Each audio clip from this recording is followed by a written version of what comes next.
Hey, good morning, guys. It's nice, I guess, late summer, early fall morning. The leaves are starting to turn and temperatures are kind of cooling down. They're not real cool yet. Got a nice little rain this morning. So I'm out today and I want to come out and I'm going to play around with using some game cams this year.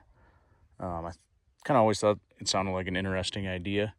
So I'm going to hike out and place those. But the other thing I wanted to do today was talk with you guys over what I'm using this year for my hunting gear. And I've done a lot of changing from the last couple years. This spring, in preparation for my spring bear hunt, I did a lot of research and reconfiguring and even, I guess you might say reconfiguring my mindset, even kind of challenging long held ideas that I've had.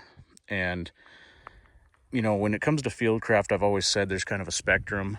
On one end, you've got, in my mind, fighting and defending your homes, your families. And I've talked about that loadout. And, you know, it usually consists of a fighting rifle and a lot of ammunition. And then that's one end of the spectrum. And at the other far end, in my mind, would just be hunting for the sake of hunting. You're not worried about defending yourself from other people, really. Maybe animals, you know, bears and things, but depending on where you are. But otherwise, for the most part, you're out there just for the sake of getting out in nature, for the actual just sake of the challenge of a hunt. And to me, hunting, there's a lot of different kinds of hunting. And I'm talking about deer hunting. I'm talking about backpack, mule deer hunting specifically. That's what I like to do. And so you're going out, you're hiking into rough terrain, you're living out in the field, and you're doing, you know, spot and stalk mule deer hunting. So that's what I like to do. And so this is kind of what this gear is tailored towards. And so, like I said, I kind of went through, reconfigured, readjusted, recalibrated, and this would be my hunting end of the spectrum. Now, in between that fighting load and hunting is my defensive hunter concept that I've talked about. And it kind of hopefully is an attempt to fit in between the two. You're not trying to look like a commando, but maybe you want to preserve that ability to defend yourself somewhat. Now, all this, of course, is what I've talked about in the past, MET-TC dependent. You need to go through, figure out what your needs are. And so this is what I've done as far as hunting goes. And so kind of talk about the pack real quick. You know, my line one gear, what I'm wearing is basically similar to what I've shown in the past, although I've gotten rid of some of the redundancy in heavier items, because when you're hunting, other than getting caught in some sort of emergency situation, you have the option to just not go out. You know, if the weather and conditions just look too sketchy, you don't have to go out. It's not a tactical operation that's, you know, going to go rain or shine. It's more just, it's for fun. It's a hobby. And so you have that option to not put yourself out in those worst case situations. Or even if you're, say, up in the mountains and base camping, you have the option to just hang out at your base camp for the day. You don't have to be out pushing it. And so I've decided to kind of pare down on my line one gear just a little bit. I still have the ability to make fire. I still have the ability to purify water. I still carry a light on me. You know, I don't just totally get rid of it. I just kind of scrutinize everything, make sure I'm not carrying too much redundant gear. And so that's kind of my line one. Line two is this FHF gear bino harness, I believe they call it. And basically it's a binocular pouch, and then underneath I've got a bear spray holder. And because this is my line two gear, I still want to be able to have emergency communications, but also take care of traumatic bleeding. I like having those two needs taken care of right on my chest rig, or whatever line two gear I'm using. So over here I've just got a pouch, and it's got some rolled gauze in it, pressure dressing, a small one, and then a tourniquet. And that's my basically traumatic bleeding gear. And over in this case, I've got communications gear. And in it, I've got a Garmin InReach. And then I've also, this is where my cell phone will ride. And also, I carry a wind anemometer, wind meter over here. And then over here, I've got my wind checker too. Then under here, I've just got my 8-power laser range finding binos and some spare batteries. And then the little pocket on the front here has some earplugs in it. So that's kind of my line 2 gear. I see where people take like their Garmin InReach, and when you're way up in the mountains or somewhere where there's absolutely no cell service, those little devices are pretty dang handy. But I see a lot of times people like clip them on their packs, clip them to like the shoulder strap on their pack. Well, if you drop your pack and then you decide to go over there and check for something or look for something, you no longer have your emergency comms on you. And so that's why I keep it on my bino harness here. So the pack itself is an EXO Mountain Gear K4, and this is the 3600 cubic inch bag. They make different sized bags depending on what you're needing. And so this is I think they have one more smaller than this that would be like more of a dedicated day pack. But I went with this 3600 because it's, with a 3 to 4 day load, it's pretty well full. But EXO does a fantastic job. One of the things I really like about their gear is they really know how to use gear in the field, and they understand the idea of needing to at times have a large pack full of your sustainment gear, but then be able to utilize a smaller pack for once you're out and about looking for deer or whatever you're doing. And so these packs are great because they compress down. You can open them up, get that full volume for whatever you're needing, but you can also compress them down. And so that's what I've got done today. It's just compressed down. This thing's really not even, it's not even close to being full by a long shot. Even compressed down, I still have plenty. I mean, you can tell it's just not that full. But I do have my spotting scope. I have all my normal hunting gear in there, so I can set up my spotter right now if I want to. I can film with it if I want to. I've got pretty much everything there. I do use their nice Nalgene holder, hip belt pocket with snacks. I'm not going to do like a full gear dump today. I just kind of wanted to go over all this real quick with you guys, kind of get the gears rolling. And then the hunting rifle I'm going to use this year is, big surprise, another Ruger American Gen 2. I think these rifles are great values. This one obviously is a little more different. This is definitely not a factory stock, and so I've got it right now.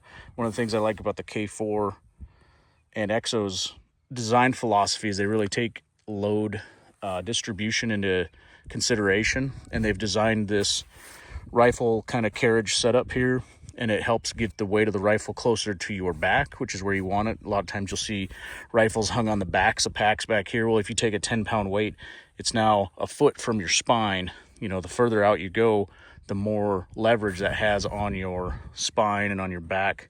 So the closer you can keep all your weight to your back, the better. And actually, even though this rifle weighs about 9.5 pounds fully loaded, you don't even notice it on the pack because it distributes the weight really well. And EXO's suspension and frame is excellent too. I've had this pack loaded to capacity and hiked with it in the mountains, and the only limiting factor for me in the mountains is just my own endurance. The pack is not a problem at all. It's very comfortable, very supportive, and this is the style of pack that this whole main bag opens up and you can slide large, it's made for hauling bags of meat, but it's also great at hauling other equipment. Pelican cases fit in there great. You just loosen these straps, the whole thing opens up and it slides in between this bag and the frame. So as far as how this rifle is supported, there's basically a pouch that you adjust the height on that holds the back or the bottom of the stock. Now, with this folding stock on, that allows me to fit a longer rifle easier on the pack. And then to release it, if you were wearing the pack, you would just reach up over your shoulder, hit this buckle, and the whole thing comes out. Okay, so let's talk about the rifle real quick. I'll start at the front. This is, I believe, a Little Bastard muzzle brake. Pretty sure that was the name of it. And then it's got the factory 20-inch barrel coming back to a Wiser Precision Picatinny, really lightweight, minimalist Picatinny rail there for my bipod. The stock is a Aerodyne chassis, and I've just got a Hogue kind of more vertical style AR grip, and then an A3 Industries folding stock. And in the back of this chassis, it's actually threaded for an AR-15 buffer tube, but I found a Picatinny rail adapter that can screw in there, and I cannot remember the brand on it. I did end up having to cut about a 1/4 inch off because the rail actually hung down and it kind of stabbed me in the top of my hand, so I just trimmed it off. This is a folding stock from A3 Industries. This is their polymer triangle folder, so it's pretty lightweight. And then up top, I'm still running my Primary Arms GLX 2.5 to 10 in a set of Steiner rings, nice and lightweight. There you go. And then I went ahead on my laser engraver and I made these grip panels. And they're just, I used a strong adhesive to put these on. I thought about using Velcro, but I figured that would peel easy. And this is just mainly to give myself, I don't need a bunch of M-lock slots back here, and so I thought it'd be nice to have something a little grippier to hold on to with a little texture, but also something to help insulate my hand from the cold metal of this aluminum chassis.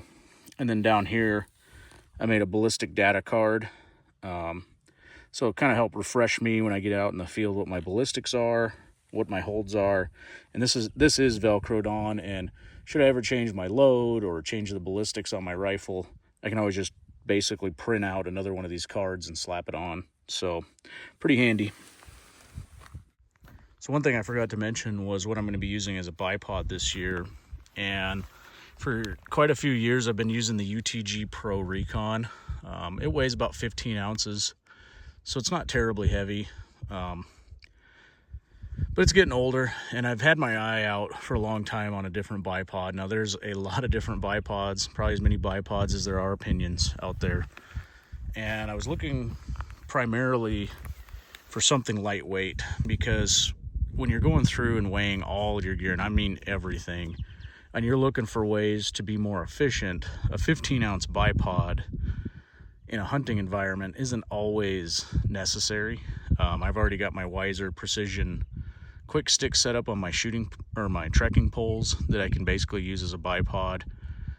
And so for a while I was not convinced that I would need a bipod, and so that was an easy way to save almost a pound off my gear weight.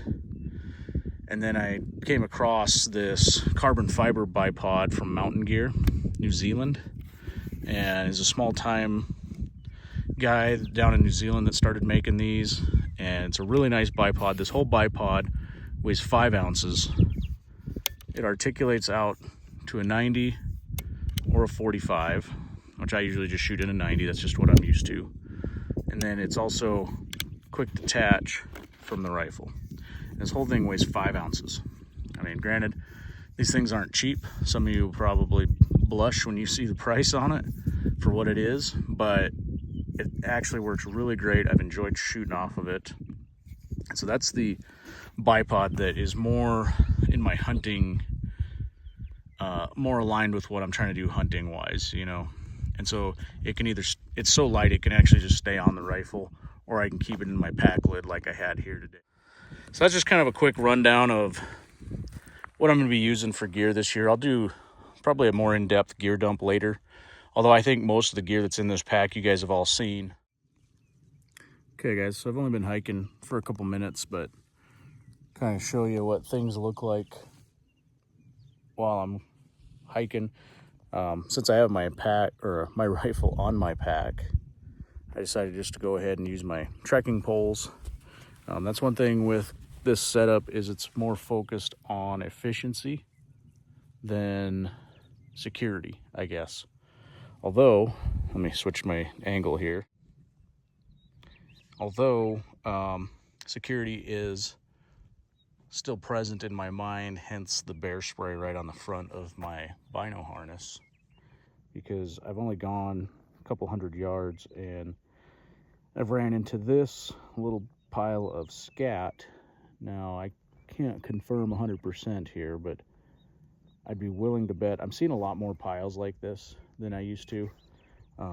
There was cows in here. That's cow manure. But right next to it is this, and those are plum seeds. And other than birds and humans, I don't know of anything else around here that eats plums besides bears.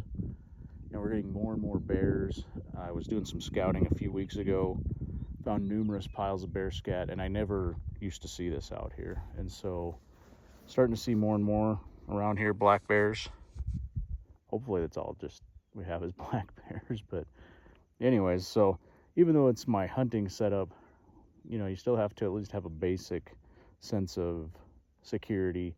I definitely could add a pistol holster to my pack hip belt or hang it underneath my bino harness if I felt the need to. And I don't really feel the need to with the bear spray on there, at least not right now. So if I was in grizzly country, then I might be a little more concerned with that. But anyways, just kind of wanted to show this, and I guess I'll get moving again.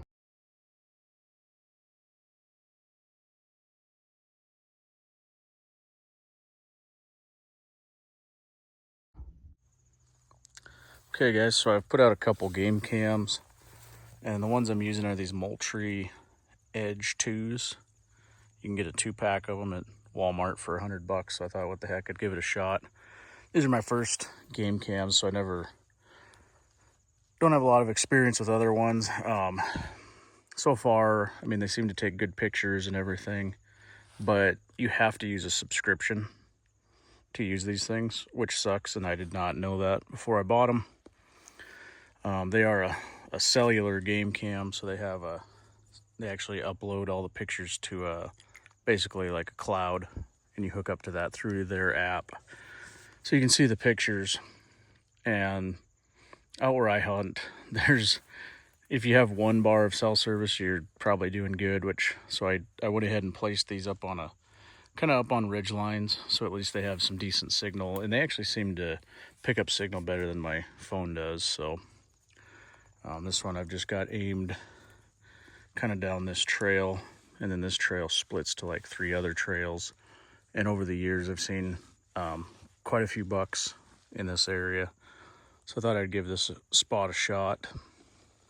And then I went ahead and I stuck my other one in an area that I'm kind of curious on too. So if nothing else, it'll be fun just to see what moves through the area, and just kind of interesting, I guess. I'll probably get a few more because I like the idea of using game cams. I'm just really curious in general on what's out and about. So I probably would just use them for, you know, animal watching, I guess you'd call it, more than anything.